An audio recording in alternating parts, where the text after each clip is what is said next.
When COVID hit, a lot of people went out and got dogs. And what that led to is an absolute flooding in the dog industries, all kinds of dog industries. And dog professionals are getting overwhelmed with everything. So on today's episode, we're going to talk about how to be your dog professional's favorite client. So let's go ahead and talk about that next.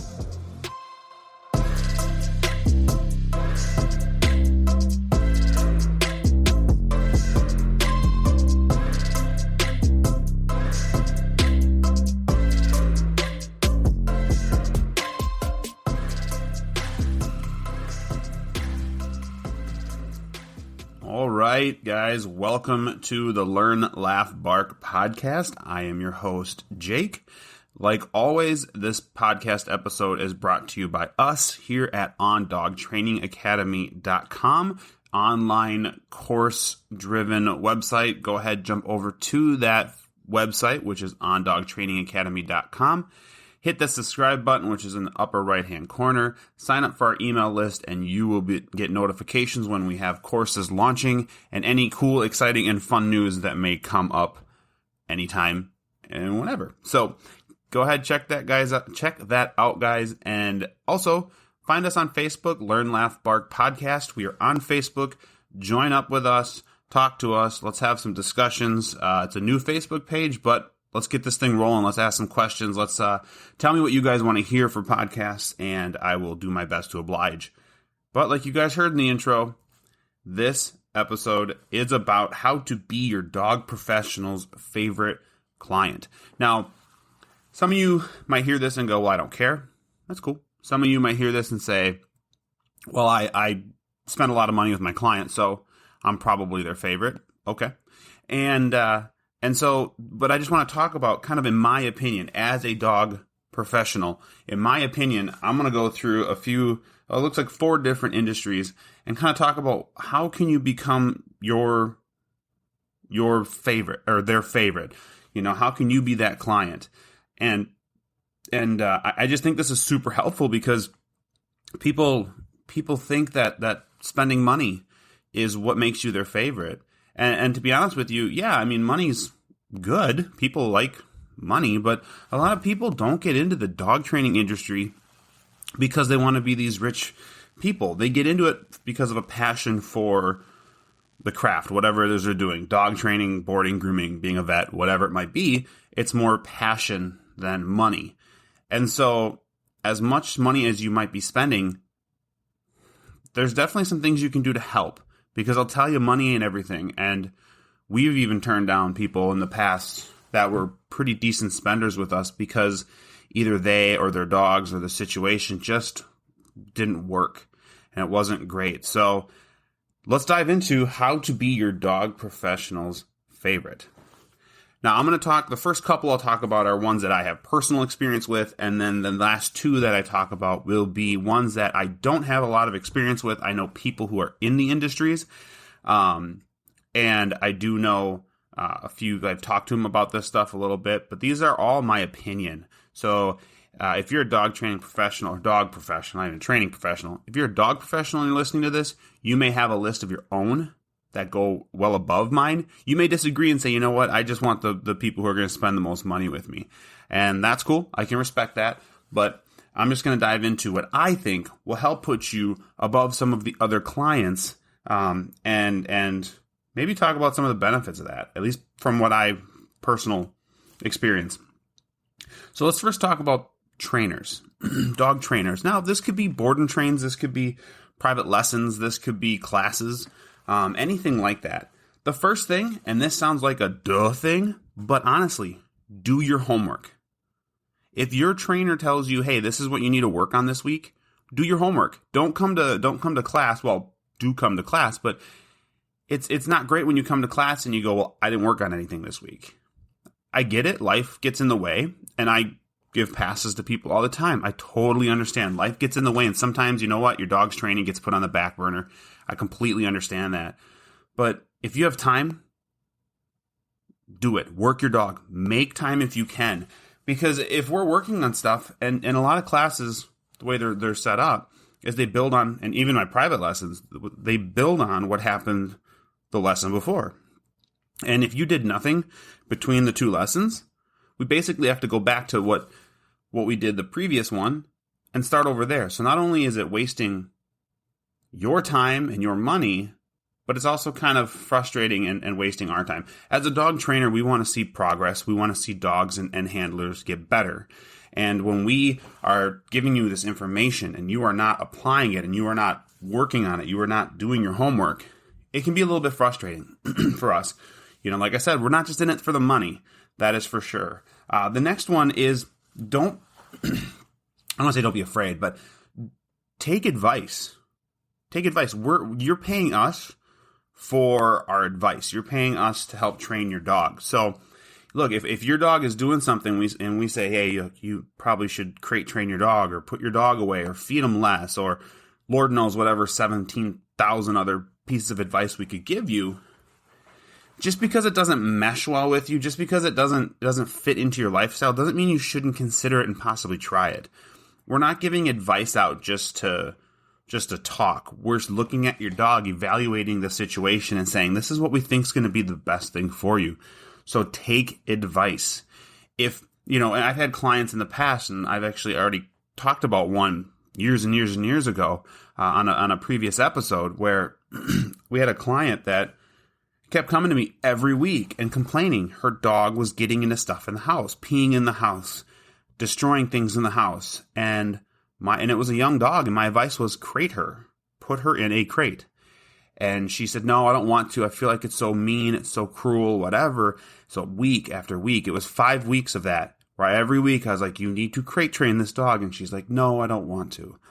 And what ended up happening is the dog ended up getting in the garbage and getting a chip bag stuck over her head and suffocating to death. And so as frustrating and as upset as I was, and I just wanted to throw it back in her face, look, I told you. Obviously I didn't, because that's just not appropriate in the situation, because of course she's sad. But had she have taken my advice and crate trained her dog would be old and crotchety right now. About 10 years ago this happened. That dog would be old, but you know what? That dog would still be alive. Possibly. So take advice when a trainer gives you advice. At least consider it. But don't not do it just because it's either A, hard, or B, you just don't think it's going to work. If we're giving you advice, we think it could possibly work. The next one then is be punctual. This sounds like a duh thing, but be punctual. If your class starts at a certain time, be there a little bit early. Don't be super early though. If you're showing up 20 minutes, 20, whatever it is, every trainer's different. If you're showing up really early, that can get a bit obnoxious as well. But show up, give enough time to maybe potty your dog, do something like that, and then get settled into class. But don't be late. When class starts, it's really disruptive when somebody comes in. Now again, like I said, about doing homework. I understand life happens. Something happened at home, your car wouldn't start, you couldn't get your dog loaded up, whatever happened, you're late. Cool, I understand that. Sometimes giving the trainer a heads up that you're going to be late is super helpful, but I understand sometimes life gets in the way. But if you're doing it week after week after week, the trainer's going to start to not be so thrilled about it. And so try to be punctual. Be punctual in your lessons. If your lesson's at 6 o'clock at night, be there and be ready to go at 6 o'clock at night. Because if you show up right at 6, the clock is starting. For me, at least, the clock starts. And so you're wasting that, 4, 5, 6 minutes where you have to potty your dog, you have to do this stuff, to get out of your car, whatever it might be. So just try to be punctual. Do your best to do it. I understand, like I said, life gets in the way. So don't comment and say, well, We'll be right back.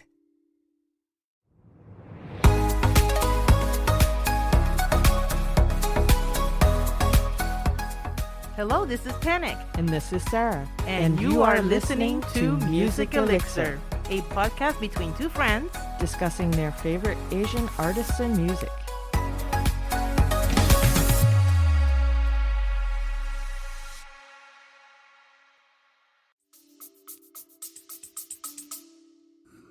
Don't give me sad stories or anything like that. I understand. I'm just saying, try to be punctual.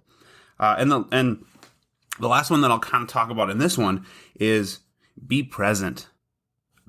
Be there. With our cell phones, with now, you've got your watch, your Apple Watches and stuff. I mean, I watch people in classes, and it's amazing how many times people are checking their phone, or they're looking at their Apple Watch or whatever because they get a text message, or they're talking to the person next to them. And like for us, like we've always had smaller classes, I kind of can hear what you're saying anyways. And if it doesn't pertain to what you're doing with your dog, it's a little frustrating when the trainer's starting to talk and you're not being present. Like, be present. Listen, I'm not talking for me, I'm talking for you. I've recited a lot of what we're saying many, many, many times. Your trainers have probably been doing this for a while, and what they're saying is something they've said all the time. So it's not like they're saying it for themselves. They're saying it for you to hear it and process it and apply it. So make sure you are 100% present.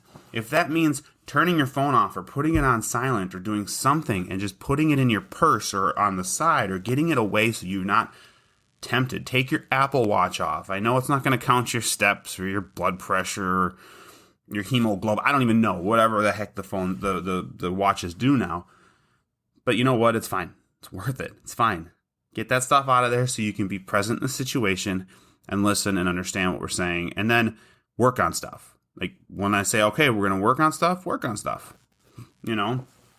And honestly too, like it sounds, all these things sound simple, but they're common mistakes that happen. So last one, like I said, was just be present, be there, listen to what we're saying. Next category I'm going to talk about, or next professional I'm going to talk about, is boarding. A lot of people do it. A lot of people bring their dogs in to be boarded. And so what can you do to make sure that wherever you're sending your dog is excited to see you, excited to see your dog? The first one is, in my opinion, kind of a big one. It's crate training. Crate train your dog. I understand that some people say, well, I don't have to. I don't have to with my dog. My dog is trustworthy. That's great. Your dog is trustworthy and comfortable being in your house. But what's going to happen when your dog then has to get confined to a crate or a kennel and doesn't have as much room? Well, what's going to happen then? Is your dog going to freak out? Is your dog just going to go with the flow? I don't know. I don't know your dog. But do some crate training. And if you've crate trained your dog in the past and your dog was good, reintroduce it periodically. Reintroduce it a month before you're ready to board. Be like, hey, you know what? We're going to start crating you in your kennel at night, or we're going to crate you during the day, just to kind of get you reacclimated to it. And depending, so there's different types of boarding places. They're the ones where people do it out of their home, which is what we used to do. There's also places that have big facilities with kennels and runs and all that stuff. And honestly, to me, it doesn't matter. It's more, even the crate training, in my opinion, is more about my dog than it is even about the staff there. If your dog is excessively barking and pacing and causing a fuss, yes, it's annoying to the workers there, but more so, it's a lot of stress on your dog. And we don't like to see dogs get stressed. We want dogs to be calm and happy. So do some crate training. Get them definitely used to being kenneled again, or seek a professional to maybe help you introduce a crate to your dog. Do something. The next thing then is do a test run. I suggest this all the time for all of my students that we've had. I always would suggest, look, you need to contact wherever you want to board your dog. And if you don't know where to board your dog, do some research. Look at reviews, talk to people, whatever. Don't just pick the first place that can take your dog and then just send them there, because there's always been some bad stories, and there's, not every boarding place is awesome. There's been some stinkers for sure, but a lot of boarding places are pretty good.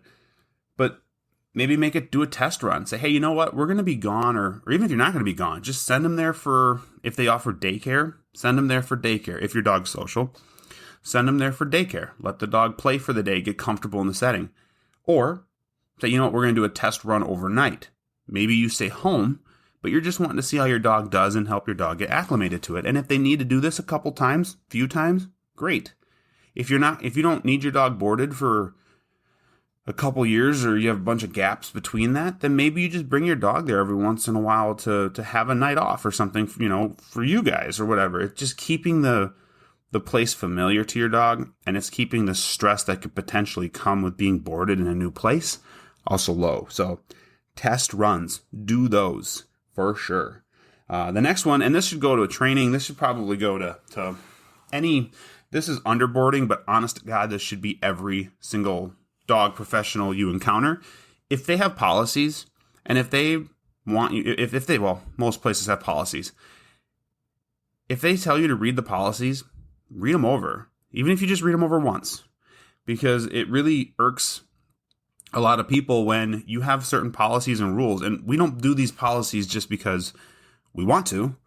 It's because we have to, whether it's past experiences or stories that we've heard from others or whatever it might be. We have policies to protect us. And when clients don't read or are intentionally ignoring our policies, it can be annoying, it can be dangerous, it can be whatever it might be. So read over the policies. I'm not going to go into what policies they could be. That's just, it could be a zillion different things.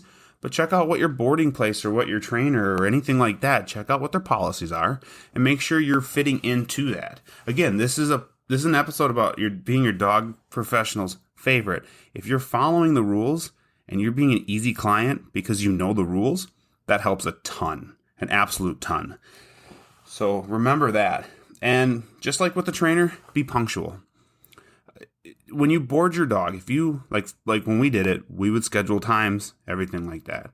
But when you do it, when you set a time, be ready at that time. Don't set a time for like 3 o'clock and then show up at 3:30. Because you know what? Especially with the current the current market or the current situation right now with how busy pet professionals are, they probably have an appointment at 3:30 when yours is at 3. So be punctual. If you show up late and you become kind of like, it just becomes a hassle, it just kind of gets annoying and it definitely becomes an issue. So be punctual with that. Be punctual with every single thing you do in dog professional. I mean, you should just be punctual in life, I suppose, like being late to anything.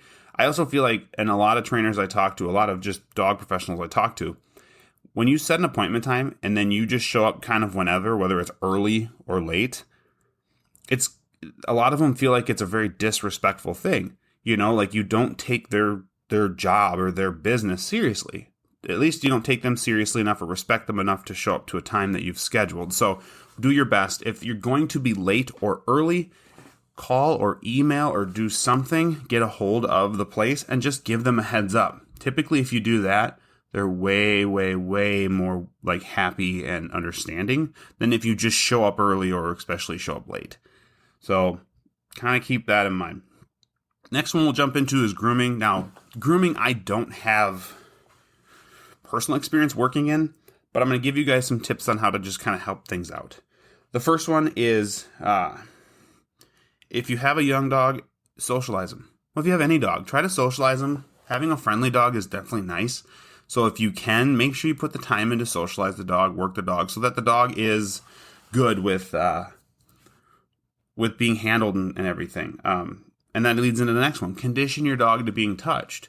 So don't just, because you bring your dog to a groomer, don't say, well, you know what, I don't have to do anything. I don't brush. I don't do anything with my dog. No, condition them to their feet being touched, to their ears being looked at, to their mouth being touched. Brush them at home. Brushing them at home is two different things. It helps because obviously it conditions the dog to being brushed and touched and not freaking out, but also it keeps their coat in decent condition and isn't matting up terribly. If the dog's super matted up, not only is it going to cost you more money, but it's also a ton more work for the groomer, and it's a lot more hassle and stress and potentially pain for the dog as they're trying to work these mats out. So, do your part as best you can to keep the dog in decent condition before it can go to the groomer. Don't just say, well, I bring my dog to the groomer, so that means I can do nothing with my dog. I think most people understand that, and most people don't do that, so it's a good thing. And then, just like what I said before, crate train. I think crate training your dog for grooming is super important because, when your dog is drying off or when they're waiting to get picked up, your dog's probably in a crate.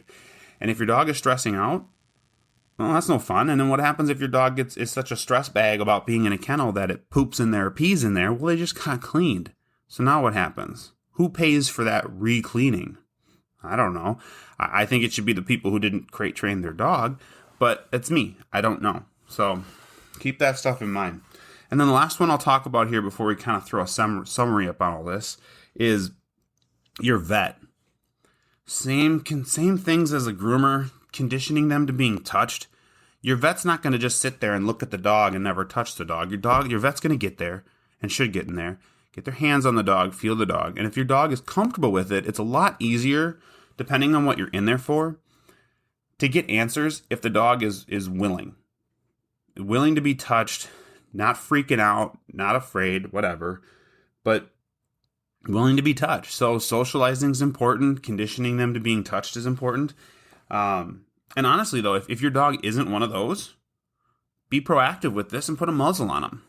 A vet's going to feel a lot more safe if the dog has a muzzle on than if the dog doesn't and seems very uncomfortable. So don't be afraid to do that. But training your dog, having a good set of obedience, I think, too, with the vet is always nice. Like with my dog, I can bring him to the vet, and he's not a fan of it, but I can bring him to the vet, and I can tell him to stand. And when he stands, I can just either have treat on his face, or I can kind of be holding his head a little bit, and he can get his temperature taken. They can give him shots.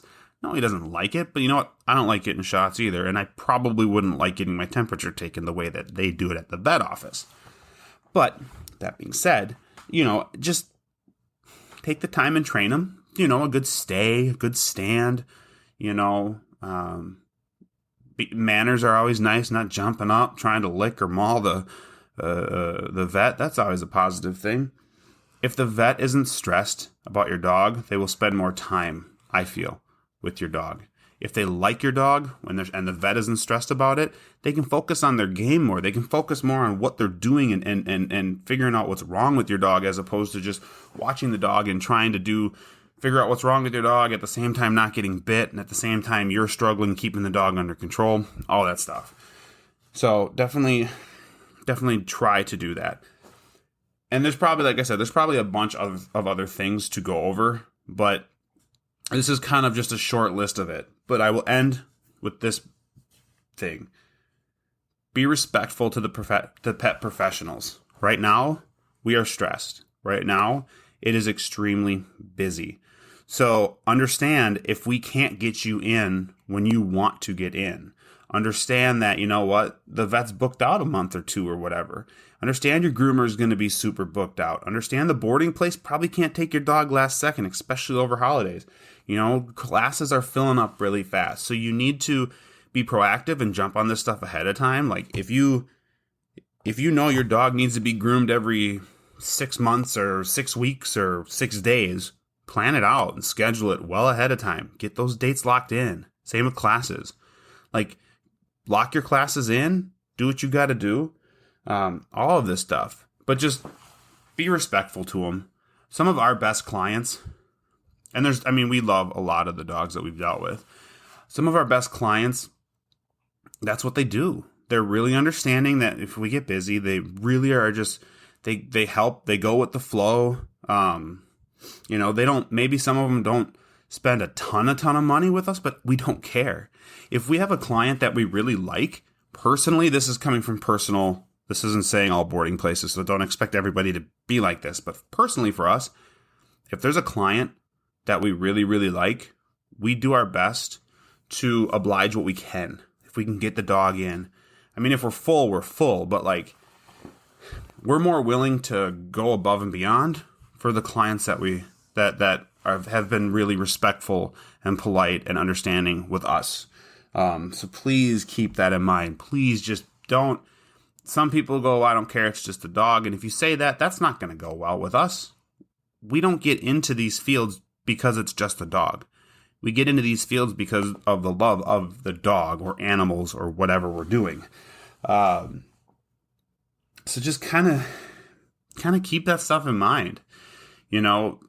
I feel like if we all could just take a step and slow down, and we're kind of forced to right now with the way the COVID dog boom has happened, where you're not going to be able to get your dogs in for certain things as fast as you would like. Just take your time, be respectful, understand we're doing everything we can, I promise. But that's just a short list of some stuff, guys, to kind of be your dog professional's favorite person. I guess the one I didn't talk about, and it's the one I'll end with here because it's really obvious, is just don't be an asshole. That's the simplest thing. Like I said, be respectful a second ago, but don't be super rude. Don't get upset with us if we can't take your dog, if we can't do something. I've been really fortunate that we don't really run into that with a lot of the clients that we've dealt with. We have a lot of absolute awesome clients, but I have heard some stinker stories. I've heard clients that, don't pay when they're supposed to pay. I've heard of clients that are just straight up rude. That's not going to bode well for you, in getting appointments booked in the future. It's just not going to bode well. So be respectful. Don't be an a-hole. And hopefully you guys learned something from this today. Hopefully you guys can take something from this episode and apply it